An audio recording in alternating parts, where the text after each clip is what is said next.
Hello guys, welcome back to Vamshi talks. ఇలాంటి IPL updates అన్ని తెలుసుకోవాలంటే ఇప్పుడే ఛానల్ని సబ్స్క్రైబ్ చేసుకోండి. ఐపీఎల్ 2026 రిటెన్షన్స్ కంప్లీట్ అయిన తర్వాత మన ఛానల్లో ఆల్రెడీ ఎస్ఆర్ఎస్ టీం ఎలాంటి ప్లేయర్స్ని టార్గెట్ చేస్తుందో, ఆక్షన్లో వాళ్ళ ప్లానింగ్స్ ఎలా ఉండబోతున్నాయో దాని గురించి మనం ప్రతి ఒక్కటి క్లారిటీగా మాట్లాడుకున్నాం. ఇంకా ఆ వీడియో ఎవరైనా చూడకపోతే డిస్క్రిప్షన్లో లింక్ ఇస్తే వెళ్ళి చూడండి. ఇంకా ఆ వీడియోలో నెక్స్ట్ ఏ టీం గురించి చేయాలని అడిగితే చాలా మంది సిఎస్కే గురించి చేయమావా అని అడిగారు. సో ఈరోజు సిఎస్కే టీంతో మీ ముందుకు వచ్చా. ఇంకా నెక్స్ట్ వీడియో ఏ టీం గురించి చేయాలో కింద కామెంట్ చేయండి. ఇంకా ఇలాంటి ఐపీఎల్ అప్డేట్స్ అన్ని రెగ్యులర్గా వస్తాయి కాబట్టి ఇప్పుడే ఛానల్ అయితే సబ్స్క్రైబ్ చేసుకోండి.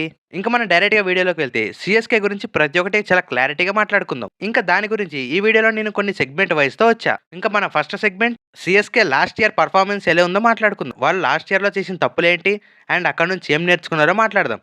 అండ్ ఇంకా సెకండ్ సెగ్మెంట్గా వాళ్ళు 2026 కోసం ఎలాంటి ప్లేయర్స్ని రిలీజ్ చేశారో మాట్లాడుకుందాం. ఇంకా థర్డ్ సెగ్మెంట్ విషయానికి వస్తే వాళ్ళు రిటైన్ చేసుకున్న ప్లేయర్స్తో ఒక ప్రాబబుల్ ప్లేయింగ్ 11 అయితే చేద్దాం. ఇంకా ఫోర్త్ సెగ్మెంట్గా సిఎస్కే టీం 2026 ఆప్షన్ కోసం ఎలాంటి ప్లేయర్స్ని టార్గెట్ చేయబోతుందో క్లారిటీగా మాట్లాడుకుందాం. ఇంకా మన ఫిఫ్త్ అండ్ ఫైనల్ సెగ్మెంట్ విషయానికి వస్తే వాళ్ళు టార్గెట్ చేసిన ప్లేయర్స్ని కొంటే వాళ్ళ ఫైనల్ ప్లేయింగ్ 11 ఎలా ఉంటుందో లాస్ట్లో చూద్దామా. ఇది సిఎస్కే గురించి డీటెయిల్ ఇన్ఫర్మేషన్. ఇంకా మనం డైరెక్ట్గా వీడియోలోకి వెళ్తే ఫస్ట్ సెగ్మెంట్గా సిఎస్కే టీం 2025లో ఎలా పర్ఫార్మెన్స్ చేసింది. ఎప్పుడూ లేని విధంగా సిఎస్కే టీం కంటిన్యూస్గా 2 సీజన్స్ క్వాలిఫై కాలే. ఈ 2 సీజన్స్లో సిఎస్కే ఫ్యాన్స్ అందరూ అయితే చాలా బాధపడ్డారు. ఇప్పటి వరకు ఉన్న ఐపీఎల్ సీజన్స్లో సిఎస్కే ఏ సీజన్ కూడా కంటిన్యూగా 2 సీజన్స్ అయితే క్వాలిఫై కానేదే లేదు. వాళ్ళు చేసిన ఆప్షన్స్ తప్పుల వల్లే లాస్ట్ 2 సీజన్స్ అయితే క్వాలిఫై కాలేకపోయారు. ఇంకా వాళ్ళు చేసిన తప్పుల విషయానికి వస్తే ఇంకా లాస్ట్ 2 సీజన్స్లో SRH, Mumbai Indians and Punjab Kings ఇలాంటి టీమ్స్ అన్ని చూసుకుంటే వాళ్ళ గేమ్ ప్లానింగ్స్ మొత్తం చేంజ్ చేశారు. ఫస్ట్ ఇన్నింగ్స్ స్కోర్ 200 అంటే చాలా చిన్నగా అయిపోయినట్టు చేశారు. అలాంటి బ్యాటింగ్ లైనప్తో వాళ్ళు అలా బ్యాటింగ్ చేస్తుంటే కమింగ్ టు సిఎస్కే వాళ్ళు ఫస్ట్ నుంచి ఎలా ఆడుతున్నారో అలాగే ఆడాలని అనుకున్నారు. ఆ ప్లానింగ్స్తో రావడం వల్ల వాళ్ళ టీం మొత్తం బ్యాక్ ఫైర్ అవడానికి నెంబర్ 1 కారణంగా కనిపిస్తుంది. ఇవన్నీ అర్థం చేసుకుంటాడికి 2025 మిడిల్ ఆఫ్ ది సీజన్ వచ్చేసింది. ఇప్పుడు వాళ్ళకి అర్థం అవడం వల్ల సిఎస్కే టీంలో భారీ చేంజెస్ చేసి అని చెప్పాలి. లాస్ట్ సీజన్లో మెయిన్గా బ్రేవిస్ని, ఉర్వేల్ పటేల్ని, ఆయుష్ మాత్రని ఇలాంటి యంగ్స్టర్స్ని తేవడం వల్ల వాళ్ళ టీం ఇప్పుడు చాలా స్ట్రాంగ్గా కనిపిస్తుంది. సో ఈ సీజన్ కోసం ఇంకా స్ట్రాంగ్గా వస్తున్నారని చెప్పాలి. ఇంకా ఇలాంటి తప్పుల వల్లే లాస్ట్ 2 సీజన్స్లో అయితే క్వాలిఫై అవ్వడం చాలా కష్టంగా మారింది. సిఎస్కే టీం నుంచి అయితే ఒక బిగ్ బ్రేకింగ్ న్యూస్ అయితే వస్తుంది. చెన్నై గ్రౌండ్ లాస్ట్ 2 ఇయర్స్ నుంచి బ్యాటింగ్కి బాగా అనుకూలిస్తుంది కాబట్టి వాళ్ళ గ్రౌండ్ మొత్తం క్లీన్ చేసి ఒక న్యూ పిచ్ని అయితే తయారు చేస్తున్నారు. బట్ చూడాలి ఆ పిచ్ కూడా మరి స్పిన్నర్కి అనుకూలిస్తుందా లేదంటే మళ్ళీ బ్యాటింగ్కి అనుకూలంగా ఉంటుందా ఆ కొత్త పిచ్చెస్ మీద ఆడినప్పుడు మాత్రమే తెలుస్తుంది. సో ఐపీఎల్కి స్టార్టింగ్ ముందే T20 వరల్డ్ కప్ ఇండియాలోనే అవుతుంది కాబట్టి చెన్నైలో కూడా కొన్ని మ్యాచెస్ అయితే ఉన్నాయి. ఈ న్యూ చెన్నై పిచ్ మీద ఆడినప్పుడే తెలుస్తుంది అది బ్యాటింగ్కా లేదంటే ఒక స్పిన్ బౌలింగ్ పిచ్చా అని. And coming our next second segment విషయానికి వస్తే ఇంకా వాళ్ళు రిలీజ్ చేసిన ప్లేయర్స్ లిస్ట్ విషయానికి వస్తే రచిన్ రవీంద్ర, డెవెన్ కాన్వే, మహేష పతిరానా, దీపక్ కూడా, రాహుల్ త్రిపాఠి, విజయ్ శంకర్ అండ్ సిద్ధార్థ్ ఇలాంటి ప్లేయర్స్ అందరినీ తీయడం వల్ల వాళ్ళ టీం బడ్జెట్లో టోటల్గా 43 crores అయితే యాడ్ అయ్యాయి. సో ఇంత మంచి బడ్జెట్తో ఆప్షన్లో సెకండ్ హైయెస్ట్ బడ్జెట్ సిఎస్కే టీంకి మాత్రమే ఉంది. ఈ బడ్జెట్తో వాళ్ళు ఎలాంటి ప్లేయర్స్ని కొనాలనుకున్నా వాళ్ళనైతే పక్కాగా కొనొచ్చు. వాళ్ళ బెస్ట్ ప్లానింగ్స్తో మళ్ళీ వస్తున్నారని చెప్పాలి ఆప్షన్ కోసం. ఇంకా మన నెక్స్ట్ సెగ్మెంట్ విషయానికి వస్తే వాళ్ళు రిటైన్ చేసుకున్న ప్లేయర్స్తో ఒక ప్రాబుల్ ప్లేయింగ్ 11 ఏంటో చూద్దాం. ఆల్రెడీ మనందరికీ తెలుసు జడేజాని శామ్ కరణ్ ఇచ్చిన తర్వాత సంజు శాంసన్ అయితే వికెట్ కీపర్ బ్యాటర్గా తెచ్చుకున్నారు సిఎస్కే టీం కోసం. తనను తీసుకున్న తర్వాత తనకే క్యాప్టెన్సీ ఇస్తారని చాలా మంది రూమర్స్ అయితే వచ్చాయి. బట్ అదైతే జరగదని సిఎస్కే అఫీషియల్గా చెప్పింది. ఇప్పుడు అఫీషియల్ సిఎస్కే క్యాప్టెన్ రుతురాజ్ గైక్వాడ్గా ప్రకటించింది కూడా. ఇంకా ఈ సీజన్ కోసం సంజు శాంసన్ ఓపెనింగ్గా చేసే ఛాన్స్ అయితే మ్యాక్సిమం కనిపిస్తుంది ఎందుకంటే ఇంకా లాస్ట్ సీజన్లో కూడా రుతురాజ్ గైక్వాడ్ నెంబర్ 3 పొజిషన్లో ఆడినప్పుడు వాళ్ళ టీం మేనేజ్మెంట్ అయితే తనని అడిగిందంట, నువ్వు నెంబర్ 3 పొజిషన్లో సెటిల్ అయ్యావా లేదంటే ఓపెనర్గా వెళ్తావని అడిగితే తనకైతే నెంబర్ 3 పొజిషన్ చాలా మంచిగా అనిపించిందని చెప్పాడు. సో తనైతే క్యాప్టెన్గా నెంబర్ 3 పొజిషన్లో ఉండి సంజు శాంసన్ ఓపెనింగ్గా పెట్టే ఛాన్సెస్ ఉన్నాయి మ్యాక్సిమం. ఇంకా మనం ప్రాబబుల్ ప్లేయింగ్ 11 విషయానికి వస్తే వీళ్ళ ఓపెనర్స్గా ఆయుష్ మాత్రే, సంజు శాంసన్ వీళ్ళిద్దరూ మ్యాక్సిమం ఓపెనింగ్ చేసే ఛాన్స్ అయితే ఉంది. ఇంకా థర్డ్ పొజిషన్లో రుతురాజ్ గైక్వాడ్, ఇంకా ఫోర్త్ ప్లేయర్గా బ్రేవిస్ అండ్ ఫిఫ్త్ ప్లేయర్గా Shivam Dube and sixth position ప్రస్తుతానికి ఖాళీగా అయితే ఉంది ఈ ప్లేయింగ్ లెవెల్లో నేనైతే ఉర్వేల్ పటేల్ని పెట్టట్లే. ఉర్వేల్ పటేల్ ఒక సంజు శాంసన్కి బ్యాకప్గానే ఉండే ఛాన్స్ ఉంది మాక్సిమం. ఇంకా 7th స్పాట్లో ధోని వికెట్ కీపర్గా చేసే ఛాన్స్ అయితే ఉంది. ఇంకా 8th ప్లేస్లో కూడా ఒక ఎంటీగా కనిపిస్తుంది. అండ్ కమింగ్ టు 9th పొజిషన్లో ప్రస్తుతానికి నాథన్ ఎల్లిస్ని అయితే పెడుతున్నా. తన రీసెంట్ ఫామ్ అయితే చాలా అదిరిపోయింది కాబట్టి మాక్సిమం తనని ప్లేయింగ్ లెవెల్లో ఛాన్స్ ఇచ్చే ఛాన్స్ కూడా ఉంది.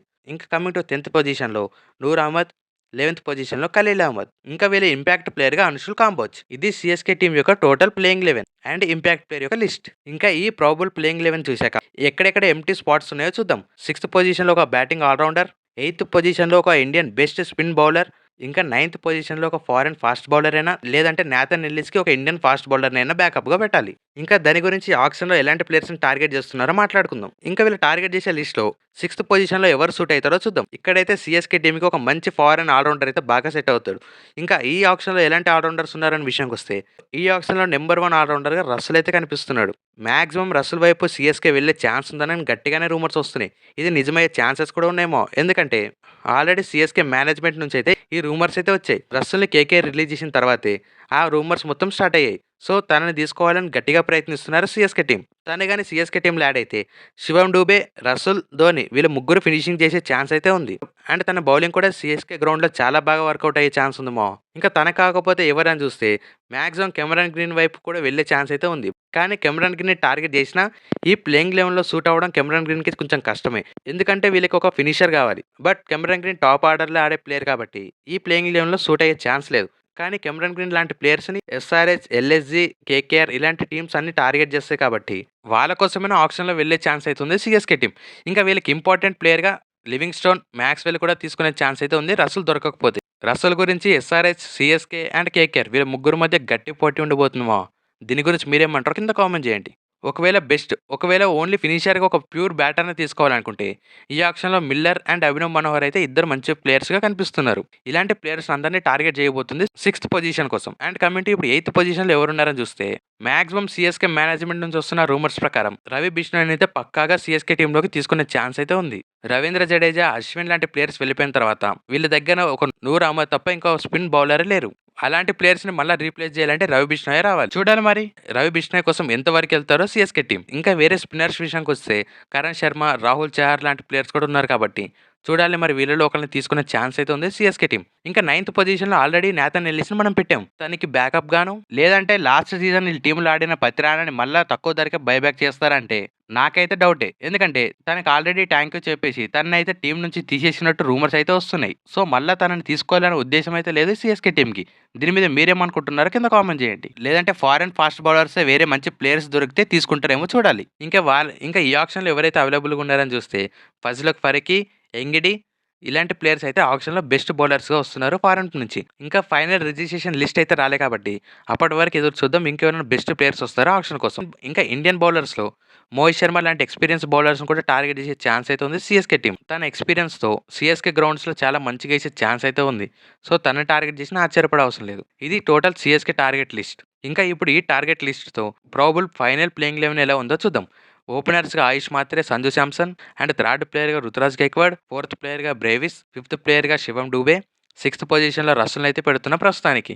అండ్ సెవెంత్ పొజిషన్‌లో ధోని అండ్ ఎయిత్ పొజిషన్‌లో రవి బిష్ణోయ్, నైన్త్ ప్లేస్‌లో నాథన్ ఎల్లిస్, 10థ్ ప్లేయర్‌గా నూర్ అహ్మద్ అండ్ 11థ్ ప్లేయర్‌గా Khaleel Ahmed and final impact ప్లేయర్‌గా అన్షుల్ కాంబోజ్. ఇది total CSK strongest 11 and with impact player. ఈ ప్లేయింగ్ లెవెల్ మీకు ఎలా అనిపించిందో కింద కామెంట్ చేయండి మామ. ఇంకా మీ ప్రాబబుల్ ప్లేయింగ్ లెవెల్ ఎలా ఉండబోతుందో కింద కామెంట్ చేయండి. ఇక్కడి వరకు వీడియో చూసినందుకు థాంక్ యూ.